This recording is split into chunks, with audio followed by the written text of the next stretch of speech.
Merci de rester à notre compagnie. C'est la seconde partie de New World Forum. Nous parlons cette semaine du jeu de l'alternance et comment le jouer en compagnie de docteur Nadin Taiwo Kokore.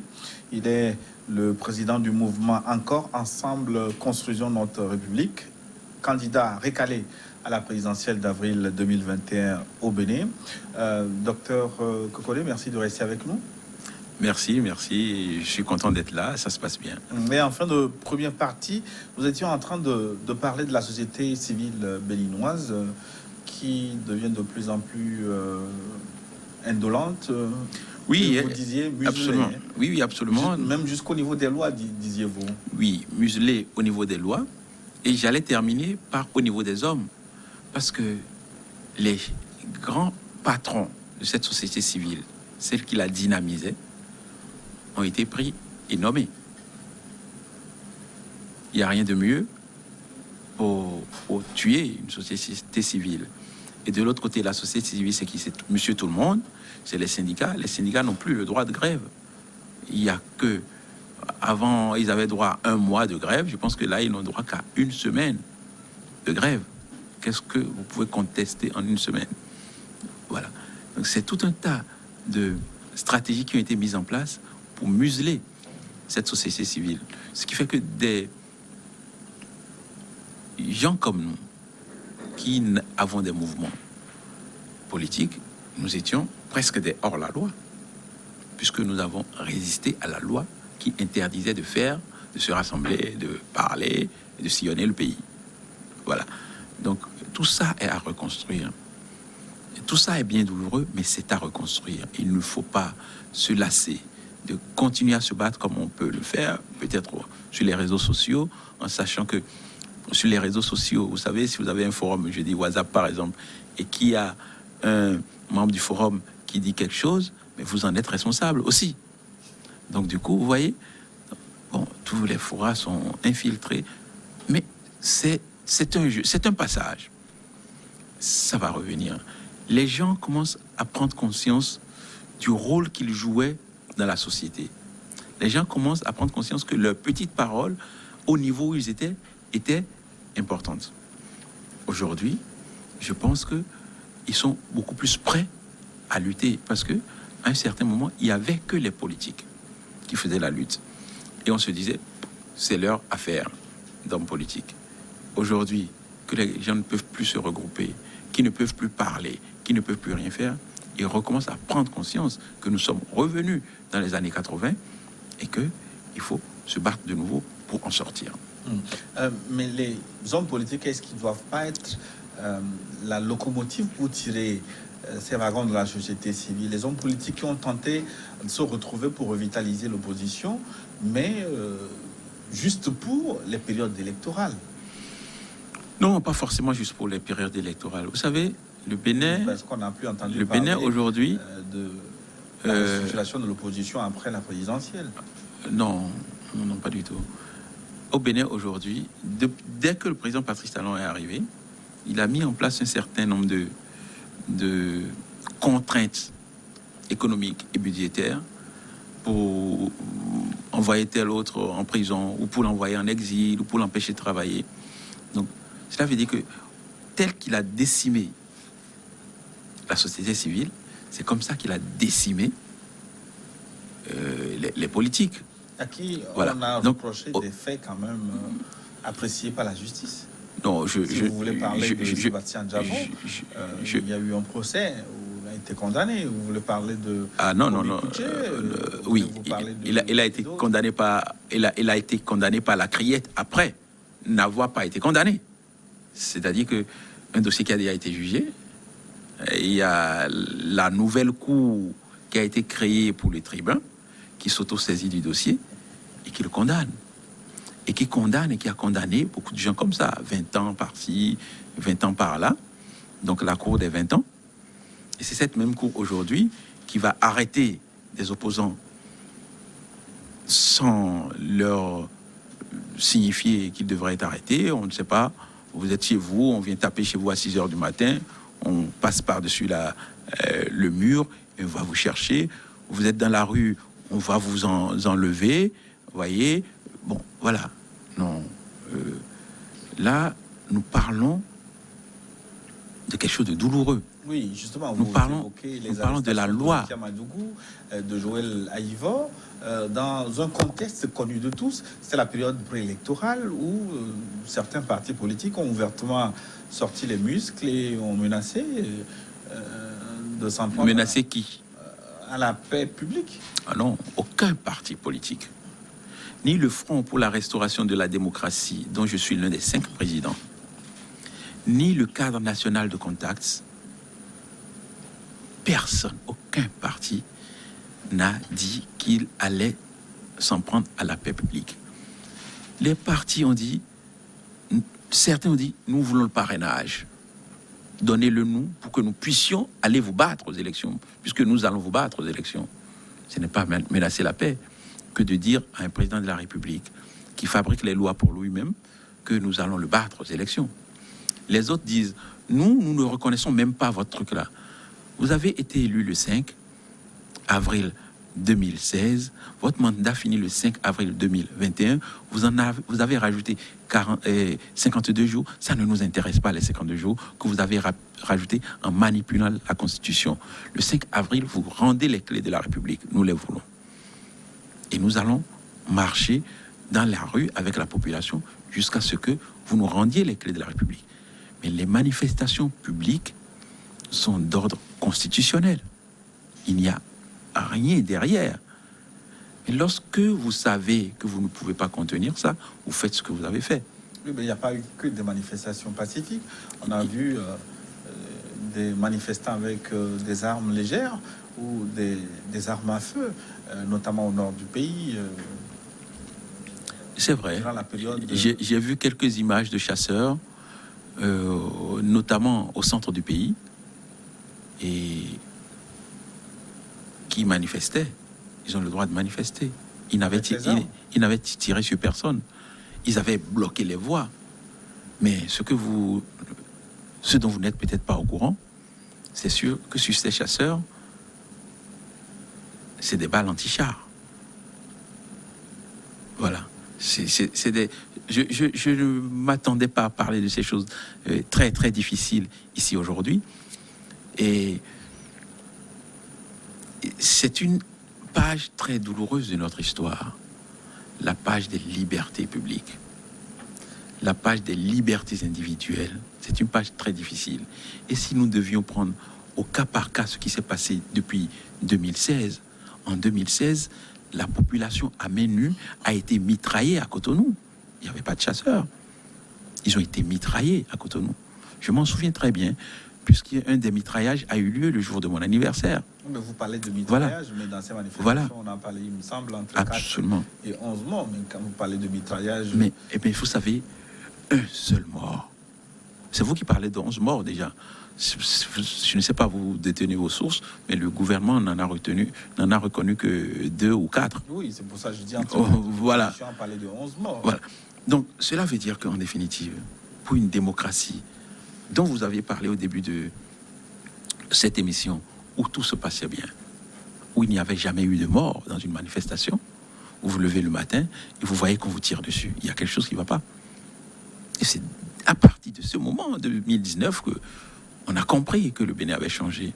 Parce qu'il fallait coûte que coûte tuer les opposants pour pouvoir imposer une assemblée monocolore. C'est ce qui s'est passé. Il y a des députés à l'Assemblée nationale du Bénin aujourd'hui qui n'ont pas été élus. Il n'y a même pas eu leur propre bulletin de vote dans l'urne. Je dis leur propre bulletin de vote. Je laisse la responsabilité de ce absolument. Mais ils savent, puisqu'il n'y a pas eu de vote dans leur localité. Il n'y a pas eu un seul bulletin de vote. Eux-mêmes, ils n'ont pas pu voter. Pourtant, ils sont à l'Assemblée. Ils savent, ils le disent même. C'est une information que moi je ne voilà. sais pas. Donc, c'est de ça dont il s'agit. Il s'agit aujourd'hui au Bénin de voir là où chacun a failli. Là où chacun a failli. Et de voir ce qu'on peut faire pour reconstruire cette démocratie. Parce que si je n'ai pas d'éléments pour dire 90% des torts sur Patrice Talon et 10% pour les autres, Je n'ai pas d'éléments objectifs pour le dire. Mais je dis tout simplement que chacun a une partie de responsabilité.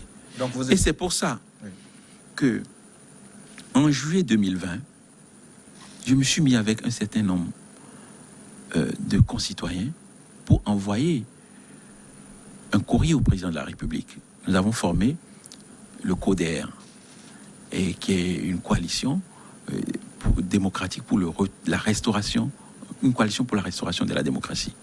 Et nous avons dit au chef de l'État que dans cette impasse, la seule chose qu'il y avait, c'était qu'on se retrouve autour d'une table pour discuter. Parce qu'il y avait encore des solutions possibles. Il y a toujours des solutions possibles lorsqu'on a de la bonne volonté. Nous avons eu comme réponse le mépris du silence. Et le mépris du silence, nous voyons là où ça nous a amené. Et là, aujourd'hui, puisque vous m'en offrez l'occasion, je reste persuadé que la solution, c'est de s'asseoir pour discuter. Si le président Patrice Talon veut vraiment du bien à notre pays avec ses lois liberticides, il faut qu'il nous en démontre la pertinence. Et nous allons lui démontrer la pertinence, c'est tellement du contraire. Est-ce que la pertinence ne vous est pas démontrée sur les arrestations, par exemple, pour ne prendre que ces exemples de Rekia Madougou et de Joël Laïvan? La justice a parlé d'une association de malfaiteurs, écoutez, des gens qui complotent. Écoutez, j'étais avec... Pour stabiliser les institutions de la République. On a parlé d'un ancien colonel à la retraite, d'un ancien officier à qui on aurait remis de l'argent. Est-ce que vous avez... une bande. Est-ce que vous avez ouï parler de cet officier depuis? Est-ce qu'on l'a retrouvé? C'est juste une question. Non, vous savez, lorsque vous avez le pouvoir en main, vous pouvez manipuler et dire tout ce que vous voulez. Rekia Madougou, j'allais dire, le dossier est devant la justice. Mais ceci étant, moi, j'étais avec Rekia Madougou, nous avons fait comment on appelle ça, un meeting ensemble à Porto Novo. Et juste après le meeting, elle a été arrêtée. J'ai vu quand on était en train de l'arrêter. J'ai vu comment elle a été kidnappée sur le pont de Porto Novo.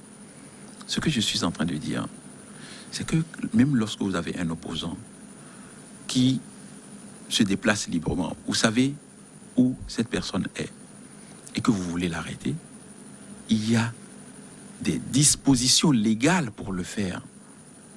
Malgré l'arrestation de Rekia Madougou le 3 mars 2021, Joël Laïvan a continué par aller enseigner à l'université et à venir chez lui. On a embastillonné sa maison, il est allé enseigner et il revenait chez lui. Quand on l'a fait arrêter sa voiture, comme dans les rodéos, est-ce qu'on a besoin de tout ça? Oui, alors qu'on peut le lui signifier. Est-ce qu'on peut le lui signifier? Vous, le troisième mousquetaire, vous êtes en liberté. Mais moi, je suis en liberté parce que j'ai choisi d'être en liberté. J'ai choisi d'être en liberté pour continuer ce combat. Et ceux qui ont décidé d'aller en prison pour continuer le combat, mais je les félicite. Moi, j'ai choisi d'être en liberté pour continuer ce combat. Qu'est-ce que ça veut dire? Parce que... Non, j'ai choisi d'être en liberté. J'ai choisi de ne pas me faire arrêter. Parce que vous savez, se faire arrêter et ne pas pouvoir continuer la lutte, ce serait dommage. C'est pas se faire arrêter. Aujourd'hui, Laïvan et Rekia Madougou ne se sont pas rendus à la criette. Non, ils ne se sont pas rendus à la criette, mais ils sont restés. Et Rekia Madougou, nous ne savions pas. Vous avez pris la tangente? Nous ne savions pas qu'on allait l'arrêter. Non, en réalité, je termine d'abord. Rekia Madougou, nous ne savions pas qu'on allait l'arrêter. Nous étions allés à un meeting républicain. Nous avons parlé au peuple. Nous avons parlé au peuple, ils nous ont encerclés, on est sortis, on les a vus. Le peuple les a empêchés sur le champ. On ne savait pas ce qu'ils étaient venus faire. Et chacun a repris la route de chez lui. Nous venions tous de Cotonou. Quand ils ont arraisonné le véhicule dans lequel il y avait Rekia, Joël et Moïse Kérékou, et qu'ils ont sorti Rekia, ils sont repartis avec le véhicule. On n'est pas sorti du pays tout de suite, on est resté dans le pays, on a continué par donner de la voix, on a continué par... Moi, je suis allé à la prison de Misrété pour réclamer à corps et à cri avec des amis, la libération de Réki Amadougou. Quand Patrice Talon était en prison, nous avons fait la même chose à la prison de Kérékou, ça a été à la prison de Cotonou, ça a été fait. C'est des principes démocratiques qui aujourd'hui n'ont plus droit de citer. Mais à partir du moment où on arrête Joël Aïvo le 15 avril 2021, je me pose des questions. Parce qu'en définitive, cette photo, elle a circulé, où on voyait qu'il y avait bien Rekia au milieu, Dr Kokodé à sa gauche et Joël à sa droite. Et lors de l'arrestation de Réki Amadougou, j'ai compris que si on en arrête deux parmi nous... La photo n'était pas le chef d'accusation. Mais je me disais que la photo devenait le chef d'accusation. Le meeting, là, devenait le chef d'accusation. Et qu'il fallait certainement reculer. Vous savez, un bon combattant doit savoir, lorsque sur le champ de bataille, il est en train de perdre. Un bon général, il doit savoir reculer pour se battre. Si je n'avais pas reculé, je ne serais pas là aujourd'hui en train de parler de démocratie avec vous. S'il y a une personne, il y a un seul Béninois, 2 oreilles de Béninois, 3 oreilles de Béninois, 4 oreilles de Béninois qui entendent, qui écoutent cette émission aujourd'hui, ce serait déjà cela de gagner. Le combat politique, c'est aussi le combat des débats démocratiques. C'est aussi le combat. Aujourd'hui, si je veux participer à un débat sur une chaîne au Bénin, en tout cas aujourd'hui, à la date d'aujourd'hui, ce sera certainement sur WhatsApp. Ou ce sera sur... Vous voulez dire que les médias ont été caporalisés aussi et que vous n'avez pas d'espace d'expression. Mais de toute façon, là où je suis aujourd'hui, je n'ai pas d'espace physique, déjà, avant de parler d'espace médiatique. Puisque, bon, je ne suis pas au Bénin. Ceci étant, j'aime bien relativiser. Vous avez dit tout à l'heure que j'ai pris la tangente. Non, je n'ai pas pris la tangente, je n'ai pas pris la poudre d'escampette. Je travaille habituellement en France et je vis au Bénin. Et c'est ce que j'ai toujours fait depuis des années. J'ai toujours pris mon vol pour aller travailler en France et dès que j'ai fini mes missions, je rentre au Bénin. C'est exactement ça. Mais lorsque le climat est délétère, lorsque vous n'êtes pas tranquille dans votre tête parce que vous vous dites que ils peuvent à un moment ou à un autre venir avec un bélier, défoncer votre porte et vous amener, et vous emmener dans des cachots obscurs où vous ne voyez pas le soleil de la journée, où vous ne voyez le soleil que quand vous avez de la visite, des visites qui durent à peine 1 ou 2 minutes, et où vous êtes une quarantaine dans à peine 20 mètres carrés, lorsque vous avez eu écho de tout ceci, vous prenez du recul. Vous savez, si comment on l'appelle, Chiang Kai-shek et tout cela, je peux en citer des dizaines d'hommes qui ont dirigé leur pays, s'ils n'avaient pas pris du recul, s'ils ne s'étaient pas retirés et qu'ils ne s'étaient pas rendus compte que là, aujourd'hui, le terrain, il n'est pas bon pour moi. Je ne suis pas maître du jeu sur le terrain. Il faut que je me retire, c'est qu'ils ne sont pas prêts. Quand vous n'appliquez pas en terrain politique un certain art de la guerre, une certaine stratégie de la guerre, vous ne pouvez pas avancer. Je ne souhaite pas, en tout cas pour l'instant, être leur 3e objet, en sachant qu'aujourd'hui, il y a quand même plus de 400 personnes. On ne parle que de Joël Aïvo et de Réki Amadougou. Il y a plus de 400 prisonniers politiques. La majorité de ceux qui ont fait la manifestation avec moi à Mitre-Srete ont été pris. La majorité de ceux qui ont fait une manifestation avec moi 2 jours après à la place de l'Étoile ont été pris. Quand vous voyez ça, vous réfléchissez. Vous savez que on va vous prendre quand même. Voilà. Mais on venait dans un terrain où on savait qu'il était glissant, où on avait pris un certain nombre de dispositions pour qu'en étant même dans le pays, on ne puisse pas nous prendre. Voilà. Là où vous voyez peut-être une charte de plomb peser sur la classe politique de l'opposition, Patrice Talon et les siens voient l'autoroute du développement. Il a dit, on l'a rappelé tantôt, qu'il veut compromettre la paix pour assurer le développement. Est-ce que ce discours de la dictature du développement vous séduit, vous? Comme pour faire des omelettes, il faut casser des œufs. Ah oui, pour faire des omelettes, il faut casser les œufs. On n'a pas le choix. Mais la démocratie n'est pas une omelette. Et vous savez, le problème, on peut le prendre par l'autre bout. C'est quoi le développement? Et c'est pour qui le développement? C'est pour le Béninois. Ça veut dire qu'il faut qu'il soit en bonne santé. Il faut qu'il soit libre pour pouvoir jouir du développement. La dictature du développement n'existe pas. Elle n'a jamais prospéré nulle part au monde. Ça ne vient pas de Patrice Talon, ça vient de son prédécesseur. Il n'y a pas de dictature de développement. On a vu la Chine se développer avec des États forts. Donc la Chine est développée avec des États forts. Donc le Chinois lambda est d'accord avec vous. C'est ça, en définitive. Ça dépend de ce que l'on veut faire. Si l'on veut construire des immeubles et construire des usines et dire qu'on est développé, et peut-être qu'on est développé, moi je veux être un homme libre. Un homme qui peut parler. Un homme qui peut dire ce qu'il veut. La liberté et dans un la pauvreté, homme, à quoi équivaut-elle? il n'y a pas de liberté dans de pauvreté, il n'y a pas de pauvreté dans la liberté. C'est quoi la pauvreté? La vraie pauvreté, elle est intellectuelle. La vraie pauvreté, elle est morale. C'est ça.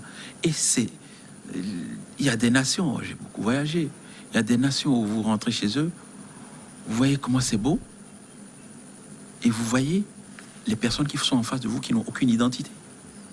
Vous pouvez parler de rien. Ah, faut pas parler du roi. Ah, pas parler de son excellence. Il y a sa photo partout. Non, il n'y a pas de pauvreté. J'allais dire, c'est pas parce que vous êtes riche que vous n'êtes pas pauvre dans ce cas. Mais, Patrice Talon ne cache pas son admiration pour le modèle rwandais, par exemple. Est-ce qu'il n'est pas en train de vous répliquer ce qu'il voit au Rwanda? Est-ce que vous êtes déjà allé au Rwanda? Je ne sais pas si vous êtes déjà allé au Rwanda. Et j'allais vous dire, est-ce que vous êtes sorti de Kigali? Parce que qu'on ne nous vende pas du vent. Il n'y a pas de modèle au Rwanda. Il y a le modèle d'une ville. Il n'y a pas le modèle d'un État. C'est ça. Le modèle rwandais ne s'arrête pas à Kigali. Le modèle rwandais, ça. Issu de consultation générale. Absolument. Vous parlez de qui? Du général? Ou du, je sais pas. Non, vous savez, on va parler de choses sérieuses. On va parler de choses sérieuses. Vous savez, nous sommes en politique et où, si je devais avoir comme mon partenaire Kagame pour une raison X ou Y, j'aurais comme partenaire Kagame, il n'y a pas de souci.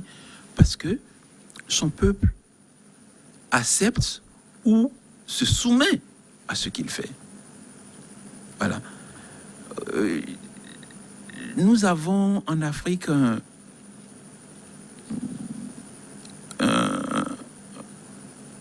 problème, en fait. C'est que le peuple, il devient très vite résilient. Il accepte très vite. Du moment où il peut vaquer à ses occupations, il accepte très vite. Et il y a des gens comme nous qui disent, qui disons souvent, nous ne sommes pas d'accord. D'accord? Je ne suis pas d'accord que cela se passe comme ça, parce que ouais, c'est pas la démocratie, parce que. Oui.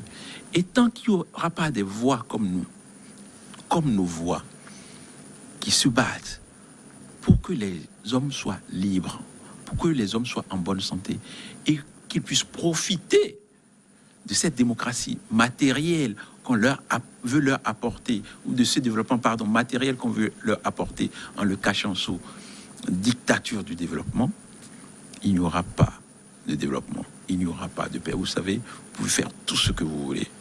Vous pouvez rendre les rues clinquantes, vous pouvez mettre de l'or sur tous les immeubles.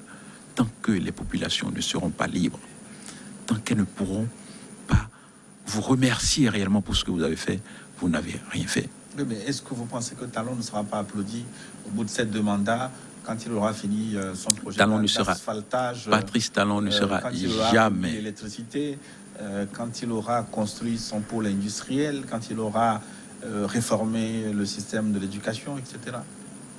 Bon, d'abord, vous savez, lorsqu'on élit un chef d'État, c'est pour faire un travail. Et en 2016, nous avons élu le président Patrice Talon pour faire un travail. Et durant son quinquennat, et j'allais dire durant les 4 dernières années, puisqu'il a mis 12 mois avant de savoir ce qu'il allait faire. Il a mis 8 mois pour sortir son PAG. Et il a peut-être mis autant pour commencer. Mais il a formé son gouvernement. C'est pas une question de son investiture. Ce n'est pas une question, mais il n'avait pas le choix. Parce que il faut forcément qu'un chef d'État délègue ses pouvoirs à des ministres pour pouvoir commencer à travailler. Mais il n'avait pas de projet. Et au Bénin, aujourd'hui, nous savons qu'il n'y a toujours pas de projet. Pour les ministères, puisque c'est le BAI, donc cette agence qui est à la présidence, entre guillemets, qui dirige le Bénin. Mais c'est pas ce que je voulais dire. Je voulais tout simplement dire qu'il a été élu sur un certain nombre de promesses. Vous en avez parlé tout à l'heure. Il est obligé de travailler un peu quand même, ou de faire semblant. Patrice Talon, en 5 ans, a certainement fait moins de routes que Yaïbouni en 5 ans. Je ne dis pas en 10 ans, en 5 ans. On connaît les chiffres. Mais il a eu l'intelligence de faire ça dans des villes, pas sur des grandes artères. Et ça se voit tout de suite. Son projet asphaltage, il n'y a pas de souci. Moi, je ne dis pas que ce n'est pas bon. Mais quand c'est... Il a fait. Mais je l'applaudis pour le peu qu'il a fait. Je l'applaudis pour le peu qu'il a fait. Il a assaini la gouvernance aussi. Quelle gouvernance qu'il a... En plus d'argent dans les caisses de l'État. C'est pour ça les institutions internationales estiment que en 4 ans, le Bénin est passé d'un pays PPTE très pauvre à un pays à revenu intermédiaire. Ça, je pense que c'est très simple, vous savez. Et lorsque vous voyez un pays comme le Bénin, où l'informel est roi, et où l'informel n'était pas pris en compte, et que l'informel génère des milliards. Des milliards. Le marché d'Antokpa, c'est 7 à 20 milliards de francs CFA par jour. C'est pas pris en compte. Ils prennent tout ça en compte, vous disent, mais écoutez, nos amis Banque mondiale, machin, chose là, nous on a nos banabana qui sont au bord de la route là, mais ils travaillent. Le petit cordonnier là, ils travaillent.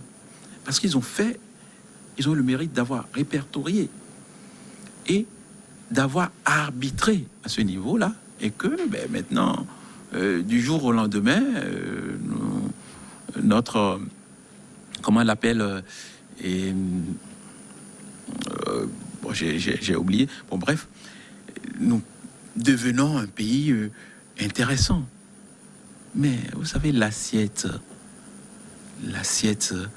de ma grand-mère au village, l'assiette de ma tante, mais ça se ressent là-dedans que rien ne va dans le pays. Vous allez au village aujourd'hui, les personnes à qui vous donniez 5 000 francs avant et qui vous applaudissaient, quand vous leur donnez 500, ils sont tout à fait contents. Tellement c'est dur. Ils vont me dire que c'était de l'argent gaspillé. J'ai jamais travaillé pour l'État, donc je n'ai pas volé l'argent, je n'ai jamais volé l'argent de l'État. C'est peut-être pour ça aussi que nous ne sommes pas aimés sur le terrain, parce que ils n'ont rien à nous reprocher. Je dis tout simplement que Patrice Talon, quand il quittera le pouvoir, ce sera un ouf de soulagement. Ce sera un ouf de soulagement pour tout le monde. Parce que le développement, ça se construit. Et je le dis, je le répète, le président Patrice Talon n'a absolument rien compris au développement. Un développement au centre duquel il n'y a pas l'humain n'est pas le développement. C'est-à-dire que c'est comme on dit souvent, jeter des perles au pourceau, en définitive. Lorsque vous prenez un pays que vous voulez développer secteur par secteur, vous avez parlé de l'enseignement. L'enseignement, l'éducation nationale et la santé ont été les parents pauvres des 5 premières années du président Patrice Talon. Il n'y a pas de souci. Il a pris la décision de s'attaquer à 2, au cadre de vie et à, comment on en a parlé, au cadre de vie et puis aux finances. Il l'a dit, je me mets dans sa tête, il s'est certainement dit, pendant 5 ans, je ne m'occupe que de ces 2-là. Il s'est occupé de l'énergie aussi. Oh, vous savez, l'énergie, on pourra en parler, en reparler, vous savez. On pourra en parler. Là où j'habite, j'ai toujours au moins une coupure de 2 heures de temps, 2 à 3 heures de temps par jour. Et les week-ends, c'est infernal. Ils n'ont pas la solution pour l'énergie. Ils n'ont pas la bonne solution pour l'énergie. Ils ont gaspillé des sous. mais ils n'ont pas la bonne solution pour l'énergie. Et c'est beaucoup plus facile à faire que ce qu'ils ont fait là pour l'énergie. On n'est pas ici pour parler comment on appelle, de projet politique, mais ce n'est pas ça. On peut arriver à résoudre le problème de l'énergie autrement. Donc, mais je ne dis pas qu'ils n'ont pas touché à d'autres secteurs. Je dis qu'ils ont pris 2 secteurs principaux qu'ils ont décidé d'attaquer. Et c'est ce qu'ils ont fait. Je pense actuellement, quand je l'entends, qu'ils vont s'occuper de l'éducation. Ils vont créer des centres professionnels. 70% de l'école au Bénin va devenir professionnelle. C'est une aberration absolue. C'est complètement irréfléchi. Nous leur avons dit que ce n'est pas possible. Ils n'ont pas voulu écouter. La santé, c'est la même chose. Ils ont souhaité 70% de l'éducation consacrée à la littérature. Ah non, j'ai jamais dit ça. J'ai jamais dit ça. On ne peut pas partir de 0 à 100, voilà, sans rien préparer. C'est-à-dire qu'ils vont construire les lycées professionnels. Est-ce qu'ils ont déjà préparé les enseignants? Est-ce qu'ils ont préparé les marchés? Ils ont envoyé milliers de personnes à l'étranger pour se faire former et revenir former les Béninois. D'accord, ben écoutez, moi j'attends de voir quels sont les milliers là qui sont partis. Vous savez qu'on ne nous vende pas du vent.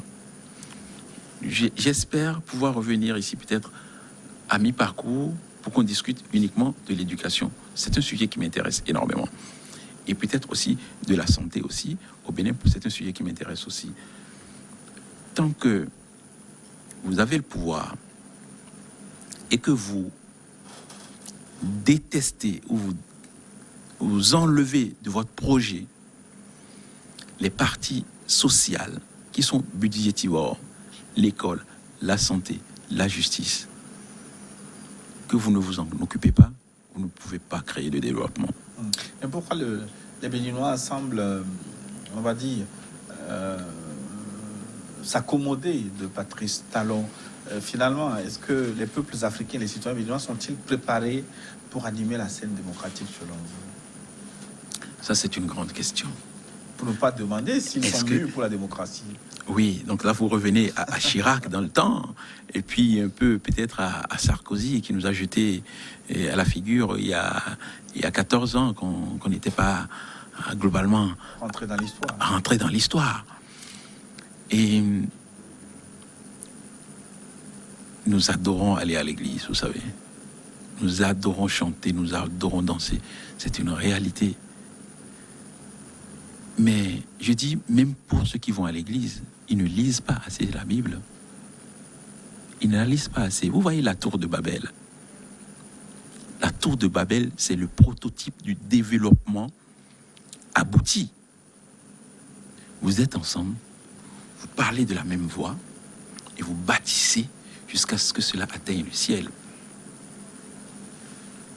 Je pense que la tour de Babel est juste une métaphore, mais dont on ne s'inspire pas assez. Tant qu'on ne va pas se mettre ensemble, on ne peut pas avancer. Parce que, en définitive, le Bénin ne peut pas faire survivre sa démocratie sans le Togo, sans le Niger, sans... Non. C'est un travail qui doit être fait ensemble. Vous savez, si on me dit demain qu'à l'Assemblée nationale du Togo, le Mina, ou vous préférez peut-être dire éveil ici, devient une langue de l'Assemblée, je vais applaudir, parce que j'ai l'impression que c'est une langue qui est parlée par tout le monde. Parce que lorsqu'on parle de la même voix, et en se référant à des choses qu'on sait, on peut aller de l'avant. Une des raisons qui font que, ou qui fait que aujourd'hui, on voit que les peuples africains n'arrivent pas à se développer, n'arrivent pas à à s'accaparer la démocratie, c'est parce que nous n'arrivons pas à lui expliquer la démocratie dans sa langue. Ça ne les intéresse pas. C'est la chose des politiques. C'est la chose des politiques. Et c'est très facile de dire qu'il faut envoyer à l'Assemblée nationale toutes les couches de population. Non, moi je ne veux pas que la dame qui vend du canami au quartier, parce qu'elle vend beaucoup de canami et qu'elle est très très riche, qu'elle est beaucoup plus riche que moi, aille à l'Assemblée. Elle ne saura pas quoi dire. Mais j'aimerais quand même que son fils qui allait à l'école et qui parle très bien le mina ou le fond ou le machin chose, ou le nago, j'en sais rien, et s'il va à l'Assemblée, qu'il puisse s'exprimer de telle façon à ce que sa maman puisse comprendre. Le problème de la démocratie au Bénin et en Afrique de façon générale, c'est d'abord le principe du concept lui-même, le concept de la démocratie. Nous sommes dans des sociétés qui sont des sociétés complètement régentées par l'homme en général, qui sont des sociétés féodales en général, où quand le chef il arrive et qu'il prend les rênes de l'État, il se comporte en parfait féodal, tout le monde se range et tout le monde se tait.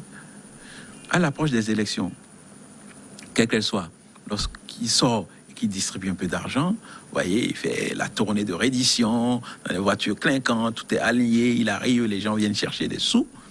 Ah ouais, le chef est arrivé. Celui que nous avons élu est arrivé. Mais la démocratie, c'est à la base, les gars. La démocratie, c'est à la base. Le caniveau qui est chez vous, là, arrêtez de jeter des ordures là-dedans. Est-ce que vous avez compris pourquoi? C'est ça, la démocratie. Et tant que ce travail de citoyenneté ne sera pas fait à la base, vous savez, avec mon association Les Tresseurs de Cordes, chaque année, je prends les enfants de 10 à 16 ans pour leur parler de citoyenneté et d'éco-citoyenneté. Est-ce qu'ils vous comprennent? Et c'est avec de petits budgets. Mais nous sommes fiers de ce que nous faisons. Est-ce qu'ils vous comprennent ou ils attendent des t-shirts à la fin de votre réunion? Ah non, pas du tout. Pas du tout. Les enfants comprennent. Cette année, le camp a lieu dans une ville qu'on appelle Massy, qui n'est pas très loin d'Alada. Nous avons la chance d'avoir des anciens campeurs qui sont arrivés en alumni pour dire aux autres ce qu'ils ont vécu sur les camps. Pour moi, c'est ça la démocratie. Apprendre aux enfants la citoyenneté, apprendre aux adultes la citoyenneté, afin que chacun puisse connaître sa place. L'Afrique, nous avons passé le temps à dire, la conférence de Berlin, elle a saucissonné l'Afrique. Est-ce que depuis les indépendances, vous avez entendu nos dirigeants faire une conférence, une contre-conférence de Berlin pour dire, mais en réalité, Patrice Talon, tu te rends compte, les Nagos là, ils quittent le Nigeria, ils traversent le Bénin, ils se retrouvent au Togo, dans le pays Anna. Et si on faisait quelque chose, et que c'est nous-mêmes qui le faisions? Ah, les Évé là, et ils sont au Bénin, au Togo, ils rentrent au Ghana. Qu'est-ce que nous pouvons faire ensemble? Tant que nous n'allons pas réfléchir. Oui, mais certains l'ont essayé, mais... Non, mais ce n'est pas les politiques qui l'ont essayé. Oui, les politiques. Sylvanus Olympio a voulu créer un État, ce qu'il avait appelé les Vélandes. Oui, d'accord. Mais est-ce qu'il a eu le temps de le faire? Il en a eu pour son grade. Il en a eu pour son grade, peut-être pas que pour ça. Vous allez me dire peut-être pas que pour ça. Et Thomas Sankara a essayé des choses, c'est peut-être pas que pour ça. Mais aujourd'hui, on n'est pas il y a 60 ans derrière. Nos chefs d'État, nos responsables, ne se projettent pas dans l'avenir de l'Afrique. Finalement, si je vous comprends bien, vous pensez que la tour, pour ne pas dire de Babel, de Talon, va s'écrouler après ces 2 mandats, parce que construit sur ou dans l'incompréhension. Talon n'a pas de tour de Babel, il a un château de cartes. Un château de cartes sur du sable mouvant. Non, le problème, c'est qu'il va falloir reconstruire complètement le Bénin après Patrice Talon. Et peut-être avec lui, parce qu'il faut qu'on puisse lui faire comprendre qu'il a fait d'énormes erreurs en maltraitant la démocratie béninoise telle qu'il a fait. Et peut-être que dès maintenant, vous savez, si le président Patrice Talon accepte là, en 2013, en 2023, pardon, une assemblée digne de ce nom, il fait un premier pas. Il fait un premier pas parce qu'à partir de cet instant, le débat démocratique va reprendre. La paix va revenir au pays. Si le président Patrice Talon laisse sortir les 400-500 prisonniers qu'il embastille pour Néni aujourd'hui, le pays va être mis en confiance. 2023, ça dépend aussi du travail de l'opposition. Et finalement, cela m'amène à vous demander si elle est à la hauteur souvent des enjeux démocratiques, les oppositions. Est-ce qu'elles s'organisent, même dans des conditions difficiles, pour constituer une alternative crédible à la situation que vous dénoncez? Vous savez, je pense qu'au Bénin, les oppositions ont souvent fait leur travail.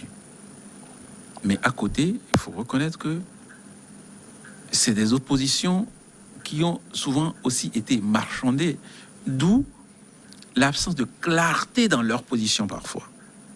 Et ce qui fait que le peuple ne croit pas souvent en ce qu'ils disent. Ça, c'est la première chose. La deuxième chose, c'est que aujourd'hui, il n'y a pas d'opposition au Bénin. Il n'y a pas d'opposition au Bénin. Il reste que le parti des démocrates. Non, un chef de file qui a été nommé par le président Patrice Talon. Je ne parle pas de cela. Je ne parle pas de cela. D'accord? On ne peut pas nommer un chef de file.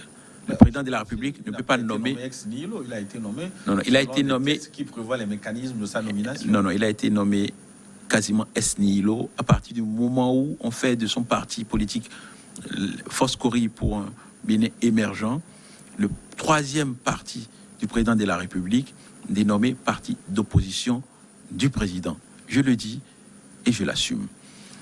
Donc, à partir de cet instant, je n'attends rien de lui. Je n'attends absolument rien de lui. Ceci étant, s'il montre des dispositions à faire de l'opposition, on pourra certainement travailler ensemble. Il y a encore aujourd'hui des partis politiques, 2 ou 3. Il y a la grande solidarité républicaine qui est un petit parti, qui est un parti d'opposition et qui est, pour moi, un bon parti d'opposition. La grande solidarité républicaine d'Antoine Guédou. Absolument. Il y a la grande solidarité où vous avez un monsieur qui est debout. Il est debout, il tient. Et il tient, il assume ses propos. Il assume ce qu'il veut pour le Bénin. Et il vous dit, moi j'ai 63 ans, j'ai pas envie d'être chef d'État. Et à partir du moment où j'ai pas envie d'être chef d'État, je peux dire de façon simple, je veux que la jeunesse, je veux que les femmes, je veux que la population béninoise travaille à aller conquérir les attributs du pouvoir dans les maires, dans les communes, à l'Assemblée nationale, pour pouvoir nous permettre de développer la démocratie. Mais la GSR avait été taxée de parti pro-talon aussi. Le GSR a été un parti pro-talon et Guédou l'assume. Et c'est ça la politique. C'est-à-dire que je ne comprends pas les Africains. Non, c'est la politique. Vous travaillez avec quelqu'un, vous voyez que sa ligne directrice n'est plus la vôtre, mais vous dites non, écoutez, vous ne me plaisez pas, j'ai pas envie d'utiliser des gros mots. Vous dites non, mais ce n'est pas ce qu'on s'est dit, Patrice Talon. On s'est dit démocratie, on n'a pas dit dictature. Comme tu vas faire dictature, moi je ne suis plus avec toi, je suis dans la démocratie. De l'autre côté aussi, il y a le parti il y a les démocrates, un parti pro et Yaïboni. Et je pense que le gros problème du parti les démocrates, c'est le boulet, Yaïboni. Et si les démocrates comprennent que le boulet c'est Yaïboni, peut-être qu'ils vont pouvoir faire le travail et peut-être que Patrice Talon va leur donner l'onction pour leur permettre de jouer leur rôle de parti d'opposition. Et comment vous entrevoyez 2025 pour le Bénin? 2025 ou 2026? Oui, 25-26. Tout dépendra de 2023. Tout dépendra de 2023 parce que les élections de 2026 sont des élections... On va refaire les élections communales, on va refaire les législatives et on va faire les présidentielles en même temps. Cela veut dire que il faut avoir les parrainages pour ceux qui iront aux élections présidentielles. Et même s'ils vont pas même si on n'a pas les parrainages pour les partis d'opposition qui auraient échoué en 2023, il y a 2026. La loi dit qu'il faut participer, elle ne dit pas qu'il faut gagner. Ça veut dire qu'il ne faut pas que les partis d'opposition se fatiguent. Préparez-vous à participer. Le vrai souci aujourd'hui, c'est que le ministre de l'Intérieur qui s'asseyait sur les dossiers des partis politiques, c'est lui maintenant qui est le directeur du nouvel organe pour les élections. Et je veux parler de l'ancien ministre Saka Lafia. Donc Saka Lafia, aujourd'hui, s'occupe de l'équivalent de la Sénat. ça veut dire qu'en définitive, on ne sait pas si les dossiers des partis politiques qui vont présenter des candidats aux élections passeront. On le soupçonne, et on soupçonne le président de la République qui l'a mis là, de vouloir encore une fois faire de l'exclusion. Ils ont exclu pendant 5 ans. Nous pensons qu'ils vont exclure encore en 2023.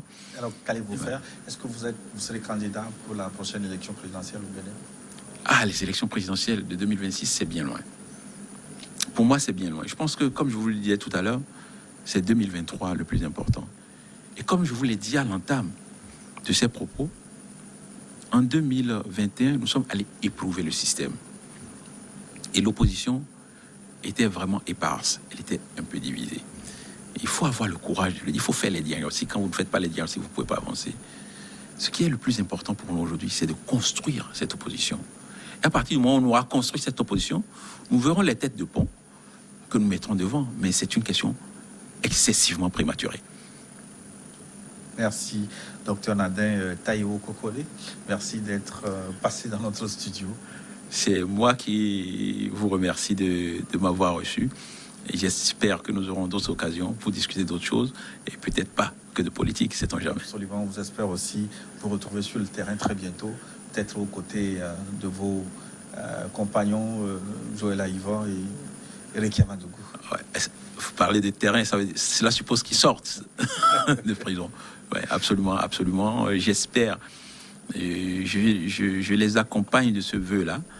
Et j'aimerais vraiment que Joël Ivor, Rekia Madougou, Émile Koudior, et le professeur Alessandre Moutondi, et Joseph Tameyon, Nadia, tous nos camarades qui ont été embastillés, je ne les connais pas tous. J'aimerais qu'ils recouvrent la liberté. Et ça ne dépend pas de nous, ça dépend du président Patrice Talon. Et vous me permettez là de lui lancer vraiment un appel solennel. Patrice Talon, président Patrice Talon, libérez nos camarades pour qu'ils puissent retrouver la lumière du jour. Ils en ont besoin. Merci. Dr Nadin Taiwo Kokode, président du mouvement Encore Ensemble, construisons notre République. Nous arrivons donc à la fin de notre forum. Merci de votre aimable attention. Dans un instant, une nouvelle édition sur votre chaîne préférée, Niveau d'Info 1. À très bientôt.